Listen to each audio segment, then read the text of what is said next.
Good evening. On behalf of PRTC, I-93.7 Radio, the Press and Standard, and the Colleton Museum and Farmers Market, I'm your host and moderator for this evening, Barry Moore. I'd like to introduce Miles Crosby of I-93.7, who will be co-moderator for tonight's forum. Nobody will ever be deprived of the right to vote the American people except the American people themselves. And the only way they could do that is by not voting. Franklin Roosevelt said that. And I would like to thank each of the candidates for their participation in tonight's event. I would like to thank you, the voters of Colleton County, for your attendance and engagement in the election process. Here's our format for the evening. Each candidate has been provided a list of the questions that Miles and I will ask. On the front rows of on each side of the room, there are clipboards with copies of those questions. If you wish to look and see what will be asked, please do. And if you wish to ask a question, please write it down first and then return the clipboard to me. There will be no opportunity for questions asked from the floor. Each candidate will have 2 minutes to answer each question, and I will keep the time. When 15 seconds remain, I'll hold up this sign. When your time is up, when I lower that sign or start waving it, candidates, please stop talking. We will begin alphabetically, and at the end of the question and answer period, each candidate will have 3 minutes to summarize their thoughts and candidacy. Because we are broadcasting live on I-93.7, there will be a 5-minute break between each of the races so that we can reset the stage and the microphones. Our first race is between 3 candidates for Colleton County School Board. Please join me in welcoming Gail Doggett, Noel Eisen, and Sue Keith. Thank you, Barry. Barry Moore, of course, from the Press and Standard. Thank you for being the moderator for tonight and helping us out. And a big thank you to our candidates, all of the candidates for tonight. They have, once again, they're giving of their time, and we do appreciate each and every one of you for being here. First, what we're going to be doing is we're going to be doing it in alphabetical order. So the first question will go in alphabetical order. So the first question will go to Miss Gail Doggett. Once again, Gail Doggett, Sue Keith, and Noel Eisen. Now, Miss Doggett, why do you feel you're the best candidate to be on the school board? Good evening. I'm Gail Doggett. I'm the executive director of the South Carolina Artisan Center. My strong skills are that I'm a good businesswoman, and I think that the school board needs to run as a business. And I care about this county, and I care about our children, and I never ever want to hear one more time that we cannot bring good quality jobs to this community because we do not have the workforce. We're cheating our children. All right, thank you, Ms. Doggett. Up next, and once again, we're doing it in alphabetical order for the same question, but I will repeat the question for Mr. Eisen. Mr. Eisen, why do you feel you're the best candidate to be on the school board?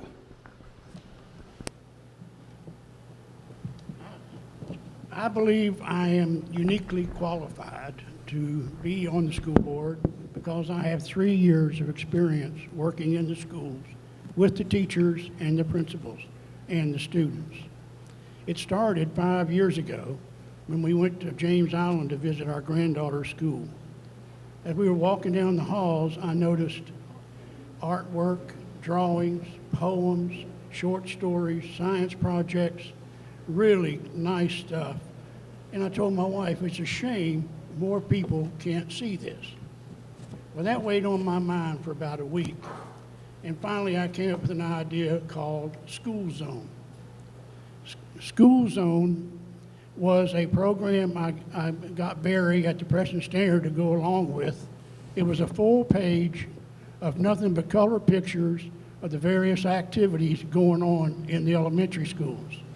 My reason for picking elementary schools was that I thought it was important that at an early age we show them that academics is just as important as athletics. So that's where it came from. So I would visit every elementary school every week and take pictures. The most heartwarming thing that happened was right before Christmas. I was walking through the hallway looking for Santa letters that had a nice story to them. And I read this letter and it said, "Dear Santa, I don't want anything from me for Christmas, but please get my mother a car that doesn't break down all the time." When I that sign threw me off. I later found out that his mother had been in the hospital, his father had been in the hospital, and the only thing he wanted when I asked him was a bicycle.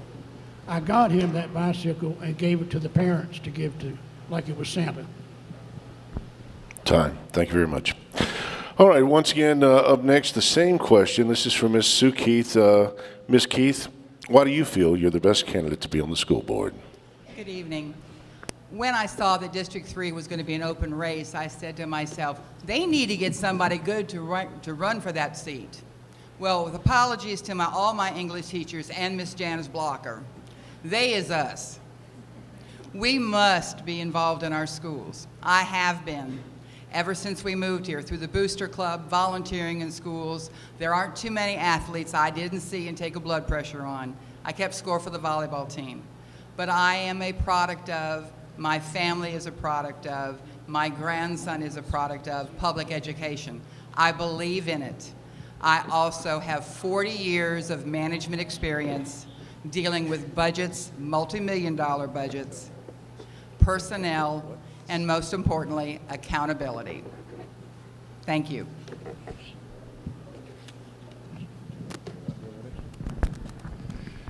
Thank you very much. The second question that we will ask this evening, and this will be directed first to Noel Eisen.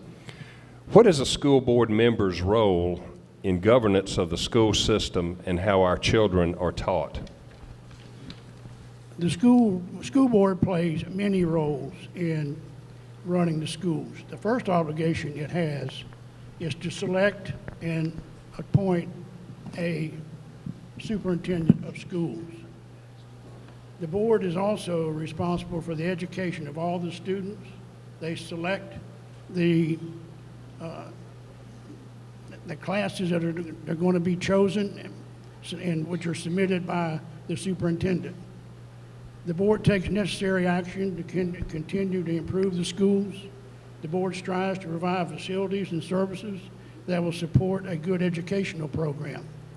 But the thing I think the school board is missing out on is, and this is what I would like to do, I would suggest the school board, each member adopt a school and visit that school on a periodic basis and be able to talk to the principal and the teachers and find out current news, what do they need and what can we do to make their job easier. Thank you, Mr. Eisen. The same question to Sue Keith. Ms. Keith, what is a school board member's role in governance of the school system and how our children are taught? The school board's primary role is twofold. One, agreeing with Mr. Eisen, hiring of the superintendent of schools. Two is to set policy. Three is to review budget.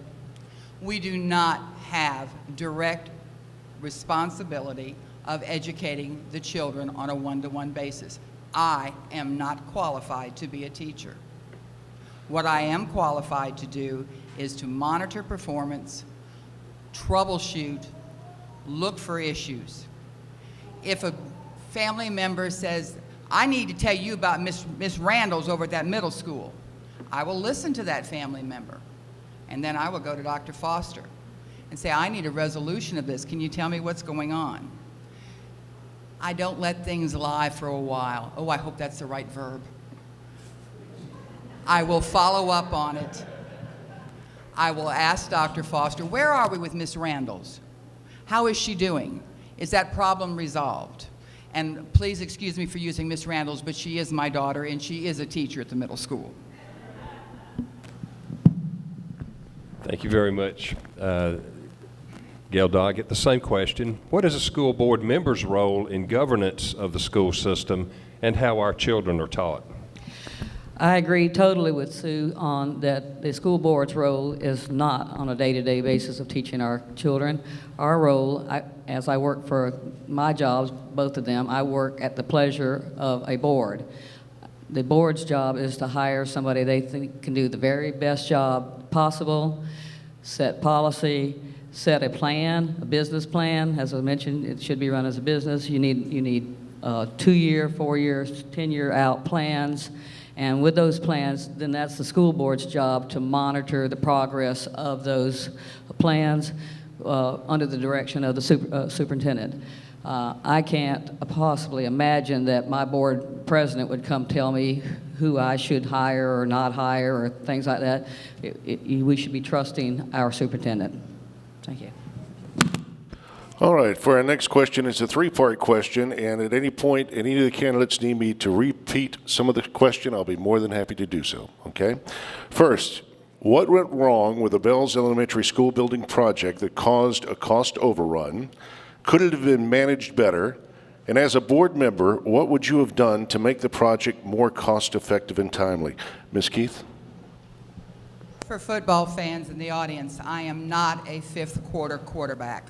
I don't have the game plan. I haven't seen the highlights.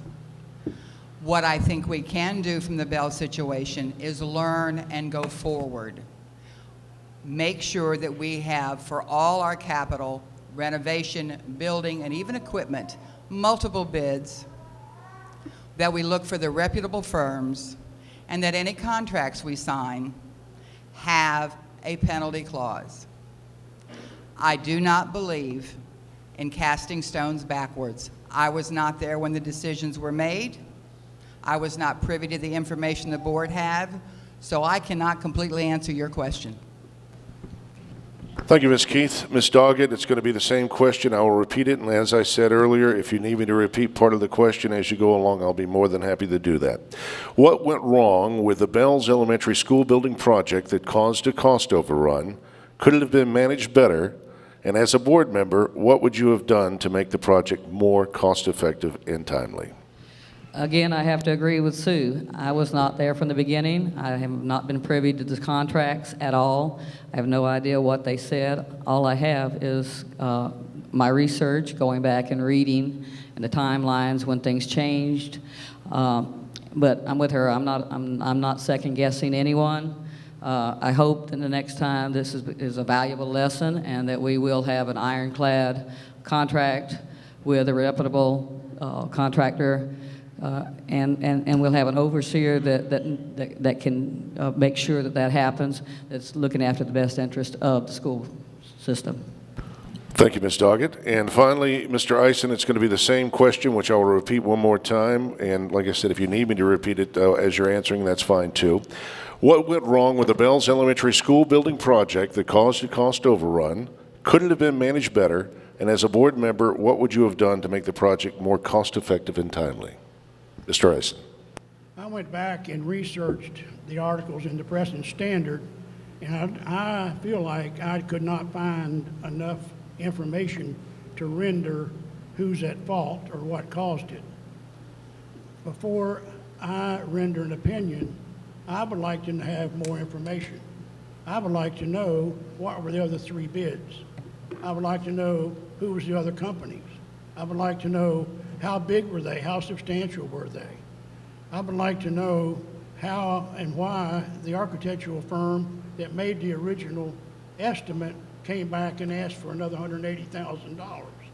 I'm sorry, I hate to be hard, but when you go up on $3 million, I figured it out, that's $110 for every man, woman, and child in this county. I don't think we should let that slide. Thank you. Thank you, Mr. Eisen. And now this first question for, let's see, be back to Gail Doggett.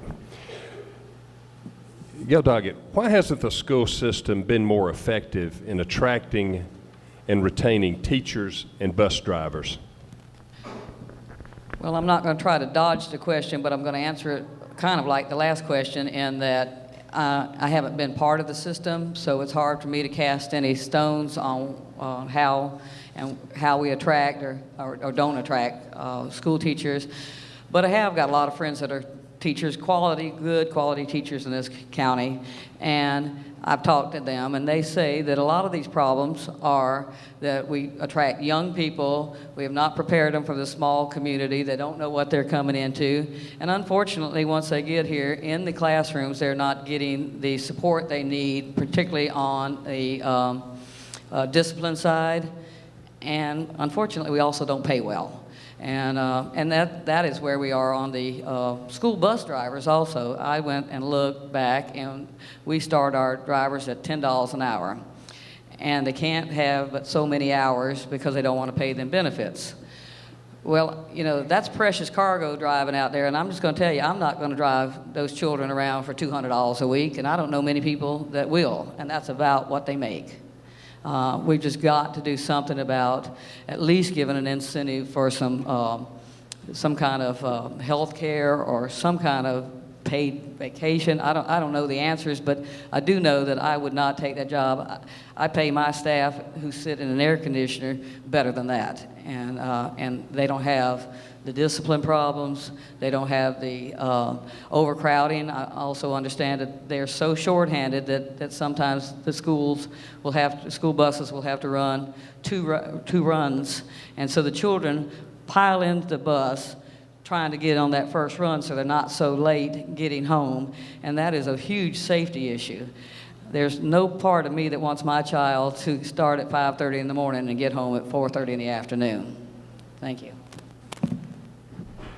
Thank you, Ms. Doggett and Mr. Eisen. Why hasn't the school system been more effective in attracting and retaining teachers and bus drivers? Well, my first thought, as being in management for 35 years, was when you have trouble hiring someone, you got to first evaluate your pay scale. And that's what I did. I did my research, and what I found was we pay starting teachers $5,000 less than the surrounding counties. Naturally, that's a problem, and it's especially true when you're trying to hire the best candidates out there. The teachers I have talked to are not frustrated as much as they are tired. They say, entirely too much paperwork and too much red tape. They don't have enough time to teach their class adequately. This may seem strange, but one problem I see in trying to hire a young teacher fresh out of college is there's nothing here for them to do. These are young people that have personal lives, and they need something to do. We should keep in mind that bus drivers start early, finish late, and have a lot of pressure. I would evaluate salaries off the top to make sure that that's not a problem. I think the problem that we have is that trying to get a CDL license for these drivers takes time and it's expensive. Perhaps we should think about paying expenses for those potential drivers to qualify on their CDL, and or put them to work early and pay them a salary while they're qualifying. But if you're continually having turnover, one of the most expensive things in running a business is turnover of personnel. I can assure you of that. And if we're turning them over, we're spending more than we should. All right, I want to remind everybody listening on the radio that you are listening to the Meet the Candidates. It's going on right now at the Colleton Museum. If you'd like to be a part of it, it'll be going on for probably till about 8 o'clock, so about another couple of hours here. Anyway, we're once again doing the school board, and we want to, you want to go? Okay, all right. And so we've got Sue to finish up that one question. Is that right? Go ahead. Yes. Sue, why hasn't the school system been more effective in attracting and retaining teachers and bus drivers? In 40 years of management, I was taught salary is not a satisfier. Well, I'm sorry. It is. I did some data searching. Other than Barnwell County, we're the lowest starting pay county for teachers. 4-year degree, $30,000. So I did the mandated hours for teachers, not the ones they do extra, plus those same number of hours for what a new graduate nurse from Beaufort would make. You know, technical college, 2 years. Our teacher starts at $30,000 a year. A new graduate RN with a 2-year associate degree with no differential makes $42,000 a year. Without a teacher, that nurse wouldn't be there. We need to look at the state mentoring program. It's only a year. Does it need to be longer? Are we putting the correct teachers with the new teachers? Are they enthusiastic? Does that relationship maintain? Does it keep on going? How's the communication going? With turnover, Mr. Eisen is very correct. I am proud to say the last 10 years, my turnover was less than 4%. I believe in keeping employees. You have to look at what's causing them not to be happy. I understand the school does an employee satisfaction survey. Look at the data. If you see a commonality, address it. I think the same thing applies for the bus drivers. $10 an hour is not enough money to pay me to drive a bus. I doubt if many people in this room would do it, particularly when you are talking no benefits. We must look at the entire salary scale, and to get the money, we must contact our state and local legislators. All right, once again, thank you, Ms. Keith, and thank you all. And we're going to come to the summation portion where we are going to give each candidate 3 minutes to sum everything up, why they think they need to be the next school board representative. And once again, we're doing it back in order with doing it alphabetically, and so that will go back to Ms. Doggett. Ms. Doggett, you have 3 minutes for the summation. Thank you. Thank you. As I said earlier, I think that the school board needs to run as a business. As I see it now, we're just not doing that. We're not recognizing what we're not doing right. We do a lot of things really well, but we're not doing some things well, and we need to figure out what that is. One of the things I think that we don't do well is we don't spend enough time dealing with technical trades, careers. You know, statistics say that you don't need but about 30% of your population to have a college education. That leaves 70% of people who need a different type of education. And, you know, and by the time a child gets into, say, the 10th grade, they know for sure that, particularly if they've struggled, you're slowly losing them. When you have children that start the freshman year at our school that are 600 strong, and then the graduation rate's about 250, that's not acceptable. We're losing them, and we're losing as a community when we lose that many people that should be qualified people to have a job. I think if we could start our children much younger in the technical fields, you know, a welder starts off at $28 an hour. That's good money, you know, and so we could be doing that for our children. You could be recognizing early on what skills these children could possibly be used to you know, you can tell, I know teachers can tell whether these children necessarily want to go to a college or not. And instead of losing them, and again, by the 11th grade, if they're failing, they're quitting, you know, and then we've got nothing. All right, thank you, Ms. Doggett. And once again, Mr. Eisen, we've got the same question for your summation, rather, the 3-minute summation. Mr. Eisen, I had a few people say maybe just talk a little bit louder into the mic or try and get the mic a little bit closer. But once again, for your 3-minute summation, Mr. Eisen. I really feel that with my qualifications make me a candidate for this position. I have 35 years of management experience. I have budgetary responsibility. I'm a creative problem solver. I deal with major corporations and have public relations experience. And I have a genuine interest in our children and how they're doing in school. One of the things I read in the paper about our ACT scores, and I went back and looked, in our 3rd through the 8th grade, most of them are reading, 40 to 50% of them are reading below grade level. I don't know how we can promote children that are reading 40% of them below their grade level. How can you study fourth grade subjects and you can't read at a third grade level? So what are we doing? The world today is a much different than it was 20 years ago, and is changing faster every day. Our first grade students today will be operating and building things that haven't even been invented yet. That's how fast things are changing. We need, as the school board, as teachers, as parents, we need to make getting our children ready for that kind of future not a priority, but our main priority. Thank you. Thank you, Mr. Eisen. And for your 3-minute summation, Ms. Keith.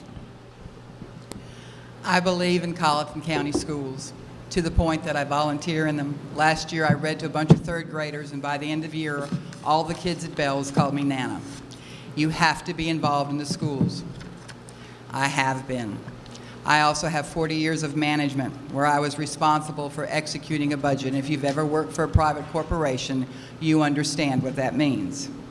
But I also believe in all the good things that are going on in this county. A 70% graduation rate, Cougar New Tech, the fact that the teachers are now working in teams to identify issues. We need to support the administration and the schools and the teachers. But most of all, we need to be involved. They is us. We must be involved in our schools, whether you have a child or a grandchild in school or not. Volunteer, ask how I can help, sponsor a field trip. Those are things we all as a county can do. But as a board member, you have my commitment to fairness, accountability, and open communication. And once again, thank you, Ms. Keith. And once again, I want to thank our first three to once again meet the public tonight on the Meet the Candidates. Ms. Gail Doggett, Ms. Sue Keith, Mr. Noel Eisen. Ladies and gentlemen, let's give them a round of applause. You did a wonderful job. Thank you so much for what you did.